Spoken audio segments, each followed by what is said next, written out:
Hello friends, Sharda संकुल ઠાસરા સંચાલિત સ્વામી વિવેકાનંદ વિદ્યાલય ધોરણ 1 થી 8 અને શ્રી વિવેકાનંદ માધ્યમિક અને ઉચ્ચતર માધ્યમિક સ્કૂલમાં આપ સૌનું હાર્દિક સ્વાગત છે. મારું નામ રણધીર ખાટ. આજે આપણે ધોરણ 9માં હિન્દી વિષયમાં એકમ 1 આરાધના કાવ્ય વિશે અભ્યાસ કરીશું. પ્રથમ કાવ્ય છે આરાધના. આરાધના કાવ્યના કવિ છે વસંત બાપટ. તો ચાલો આપણે પહેલાં વસંત બાપટ વિશે જાણીશું, પછી કવિતા આરાધના વિશે આપણે અભ્યાસ करिए. कवि वसंत बापट का जन्म ईस्वी सन 1922 में हुआ था और उनका निधन ईस्वी सन 2002 में हुआ था.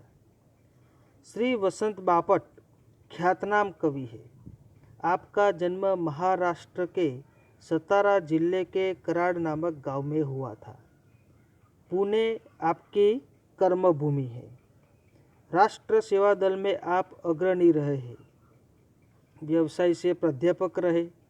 आपके काव्यों में राष्ट्रभक्ति, समाज जागरण एवं मानवीय संवेदनाएं व्यक्त हुई है.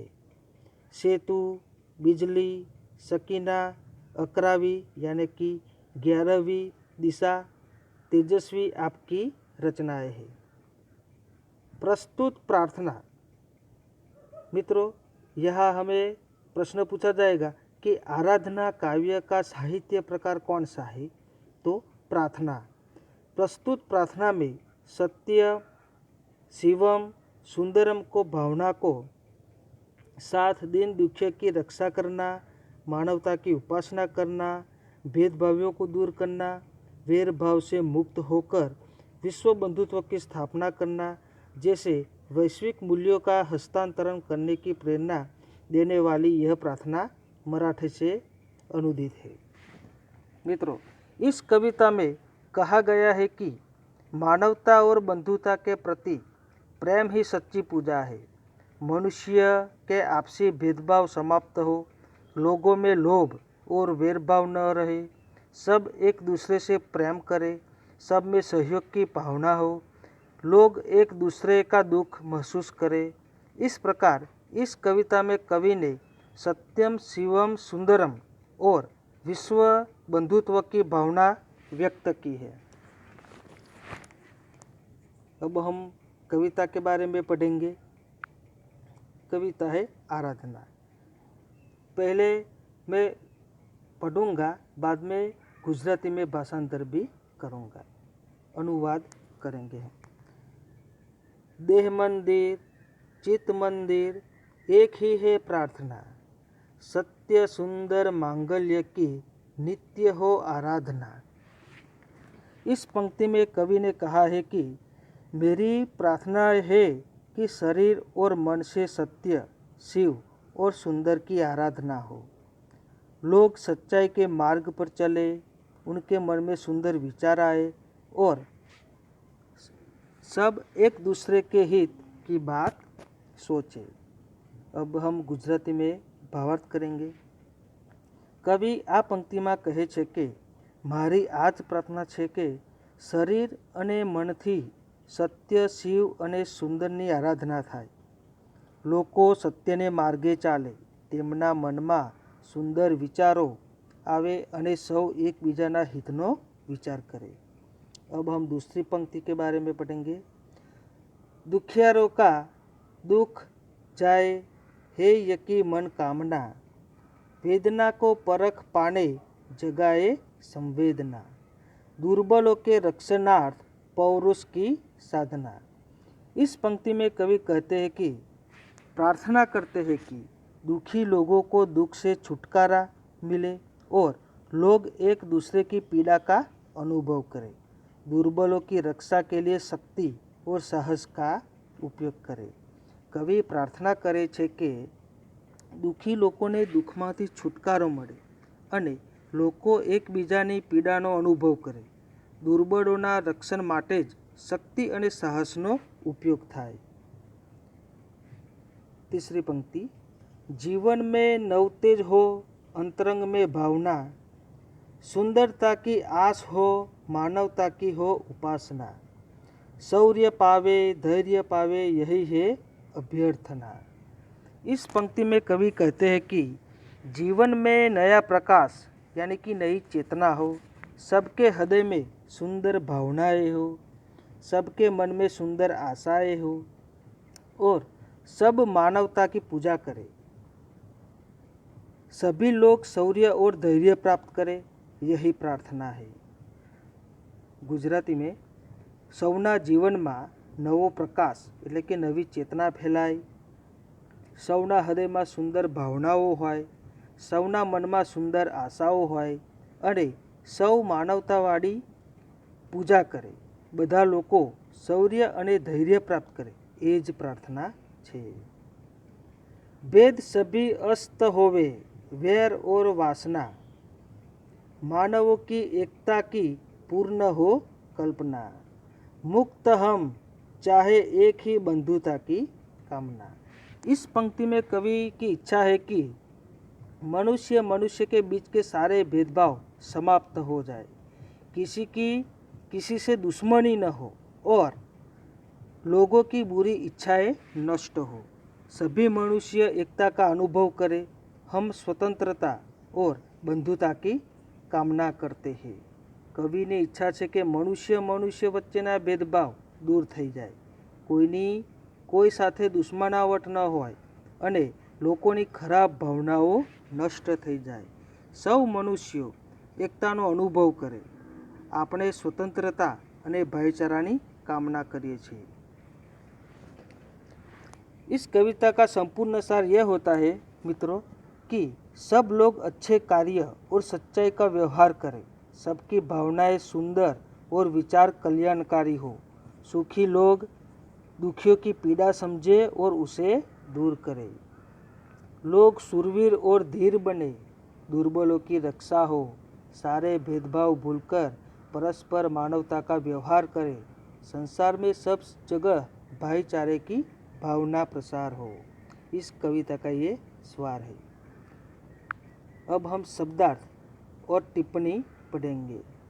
प्रार्थना यानी कि निवेदन करना, भक्ति एवं श्रद्धापूर्वक ईश्वर की मांगना, मांगल्य यानी कि मंगलकारी, नित्य यानी कि निरंतर प्रतिदिन हर रोज, आराधना यानी कि पूजा, वेदना यानी कि कष्ट व्यथा, परख यानी कि गुण दोष को निश्चित करने की परीक्षा, संवेदना यानी कि अनुभूति सहानुभूति, दुर्बल यानी कि कमजोर, साधना यानी कि उपासना आराधना, अंतरंग शरीर के भीतरी अंग जैसे कि मन मस्तक, आस यानी कि आशा भरोसा सहारा कामना, मानवता यानी कि मनुष्यता, आसना यानी कि आराधना, भक्ति, धैर्य यानी कि दृढ़ता धीरज सब्र, अभ्यर्थना यानी कि अनुरोध विनती, अस्त यानी कि ओझल अंत, नाश समाप्त, बैर यानी कि दुश्मनी शत्रुभाव, वासना यानी कि कामना। अब हम मित्रों स्वाध्याय के बारे में पढ़ेंगे। पहले है कि निम्नलिखित प्रश्नों के उत्तर एक एक वाक्य में लिखिए। कवि नित्य कैसी आराधना चाहते हैं? कवि नित्य ऐसी आराधना चाहते हैं जिसमें सत्य सुंदर और मांगल्य की भावना हो। दूसरा प्रश्न, कवि कैसी मनोकामना चाहते हैं? कवि दुखी लोग और दुखों से मुक्त हो ऐसी मनोकामना चाहता है। तीसरा प्रश्न, कवि दुर्बलों के रक्षणार्थ किसकी साधना चाहते हैं? कवि दुर्बलों के रक्षणार्थ पौरुष की साधना चाहते हैं। कवि किसकी अभ्यर्थना करते हैं? कवि सबके जीवन में नया प्रकाश आने की अभ्यर्थना करते हैं। अंतिम प्रश्न, कवि कैसी बंधुता की कामना करते हैं? कवि ऐसी बंधुता की कामना करते हैं जिसमें सब स्वतंत्र होकर भी भाईचारे की भावना से जुड़े हो। अब अगला प्रश्न, इस प्रश्न में है कि निम्नलिखित प्रश्नों के उत्तर लिखिए। सविस्तर लिखने हैं। कवि कैसे मांगल्य की आराधना करते हैं? मांगल्य अर्थात सबका कल्याण।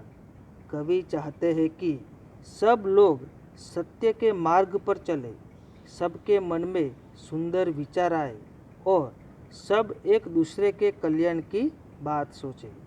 इस तरह कवि सबके कल्याण की कामना करते हुए मांगल्य की आराधना करते हैं।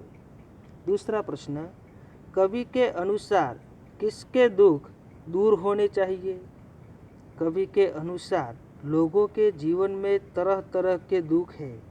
इन दुखों से छुटकारा पाने का उन्हें कोई मार्ग नहीं सूझता। उन्हें दूसरों की सहानुभूति भी नहीं मिलती। वे स्वयं अपने दुखों से मुक्त नहीं हो सकते। ऐसे उपेक्षित और असहाय लोगों के दुख दूर होने चाहिए। तीसरा प्रश्न, कवि की क्या अभ्यर्थना है? कवि चाहते हैं कि मनुष्य के जीवन में नया प्रकाश आए, वह नई चेतना का अनुभव करे, उसके हृदय में सुंदर और नए विचार हो, उसकी सभी आशाएं पूरी हो, वह मनुष्यता की पूजा करे, सब लोग धीरे धीरे धीर वीर बने। आखिरी प्रश्न, कवि भेदों को नाश करने की बात क्यों करते हैं? संसार में विज्ञान ने बहुत उन्नति कर ली है, फिर भी दुनिया में उच्च नीच, जाति पाति, अमीर गरीब आदि कई भेद हैं। इन भेदभाव के कारण मानवता समाज में ईर्ष्या, द्वेष और संघर्ष है।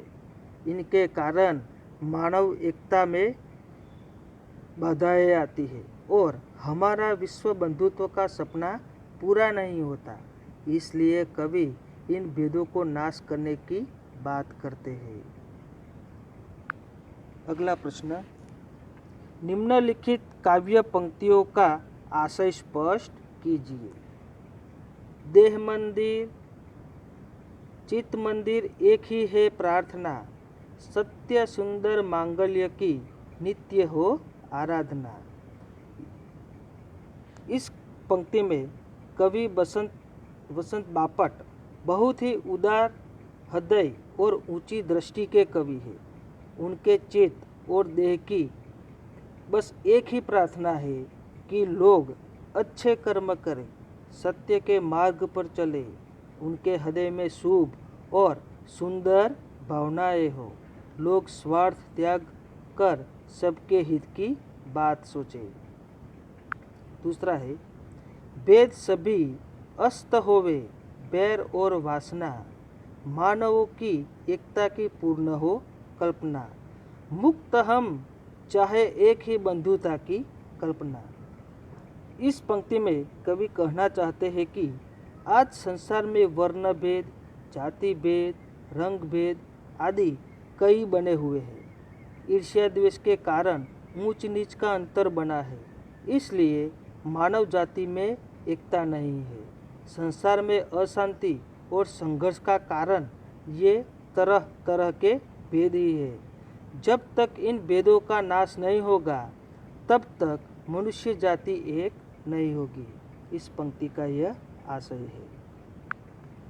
अब अगला प्रश्न है, काव्य पंक्तियों को पूर्ण कीजिए। मित्रों, हमें दी गई काव्य में से यह है कि देह मंदिर चित्त मंदिर, ये काव्य पंक्ति हमें काव्य में से ढूंढकर इसे पूर्ण करनी है। और दूसरी भी ऐसा है कि जीवन में नवतेज हो, ये काव्य पंक्ति हमें पुस्तक में से ढूंढकर इसे पूर्ण करना है। अब है विरुद्धार्थी शब्द लिखिए। विरुद्धार्थी शब्द, दुख यानी कि सुख, दुख का विरुद्ध शब्द होता है सुख। जीवन, मृत्यु, सत्य, असत्य, सुंदर असुंदर, અસ્ત તો ઉદય. વિડીયો જોયા બદલ આપ સૌનો ખૂબ ખૂબ આભાર. થેન્ક્સ.